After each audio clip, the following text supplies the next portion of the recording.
Big boss Malayalam season 8 അഗ്നിപരീക്ഷ ഇപ്പോൾ top 12 കണ്ടസ്റ്റൻസിൽ എത്തി നിൽക്കുകയാണ്. അതിലൊരു കണ്ടസ്റ്റൻ്റാണ് സോന. ഇന്നത്തെ സെഗ്മെൻറ്റിൽ സോനയും ഷാമോനും നേർക്ക് നേർ ഏറ്റുമുട്ടുന്നുണ്ട്. കാരണം വേറൊന്നുമല്ല, ഇഷ്ടമില്ലാത്ത വ്യക്തിയായിട്ട് ഷാമോൻ തിരഞ്ഞെടുക്കുന്നത് സോനയായിരുന്നു. എന്നിട്ട് ഷാമോൻ പറയുന്നത്, ഈ അഗ്നിപരീക്ഷയിൽ ഞാൻ കണ്ടതിൽ വെച്ച് ഏറ്റവും ഫേക്കായിട്ടുള്ള കണ്ടസ്റ്റൻ്റ് സോനയാണ്. ഏറ്റവും നന്നായി ഡബിൾ സ്റ്റാൻഡ് കളിക്കുന്നതും സോനയാണ്. സോന ഒരു അഹങ്കാരിയാണ്, ഒട്ടും റെസ്പെക്റ്റ് ഇല്ലാത്ത ഒരു ക്യാരക്ടറാണ് സോനയുടെ എന്നൊക്കെ ഷാമോൻ പറയുന്നുണ്ട്. റെസ്പെക്റ്റ് ഇല്ല എന്ന് ഷാമോൻ പറയുന്നതിന് കാരണം, ഷാമോന് തൊട്ടു മുമ്പ് ലൊലീറ്റയായിരുന്നു ഈ ഒരു സെഗ്മെൻറ്റ് ചെയ്തിരുന്നത്. ആ സമയത്ത് ലൊലീറ്റയും സോനയും തമ്മിൽ ചെറിയൊരു വാക്കുതർക്കം നടക്കുന്നുണ്ടായിരുന്നു.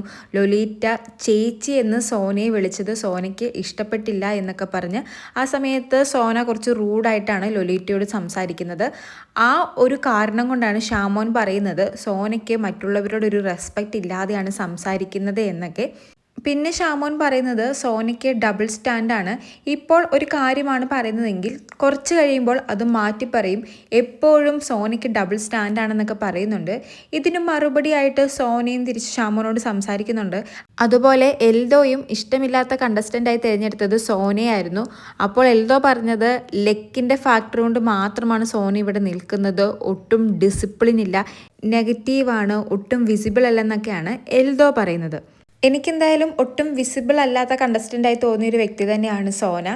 ലെക്കിൻ്റെ ഫാക്ടർ കൊണ്ട് നിൽക്കുന്നത് പോലെ എനിക്കും പേഴ്സണലി തോന്നിയിട്ടുണ്ട്. എന്തായാലും സോനയെക്കാളും ഒരുപാട് പേര് ടോപ്പ് 12 വരാൻ ഡിസേർവിങ് ആയിരുന്നു. കഴിഞ്ഞ ദിവസം ഔട്ടായി പോയ വൈശാഖൊക്കെ സോനയെക്കാട്ടിലും ബെസ്റ്റായിട്ട് എനിക്ക് തോന്നിയിട്ടുണ്ട്. ഇപ്പോഴാണ് സോന ഒന്ന് സംസാരിച്ച് തുടങ്ങിയത് തന്നെ. പിന്നെ പലപ്പോഴും സോന വിന്നിങ് ടീമിലായിരുന്നു. അതുകൊണ്ട് തന്നെ 1-2 ലെഗ് ഫാക്ടർ കാരണം സോന ഔട്ട് ഹൗസിൽ വന്നിട്ടുമില്ല. പിന്നെ ഈ 1 മണിക്കൂറത്തെ എപ്പിസോഡിൽ നമ്മൾ കാണുന്ന സോനയല്ല ജഡ്ജസ് കാണുന്നത്. ചിലപ്പോൾ അതുകൊണ്ടാവാം സോന ടോപ്പ് 12 എത്തിയത്.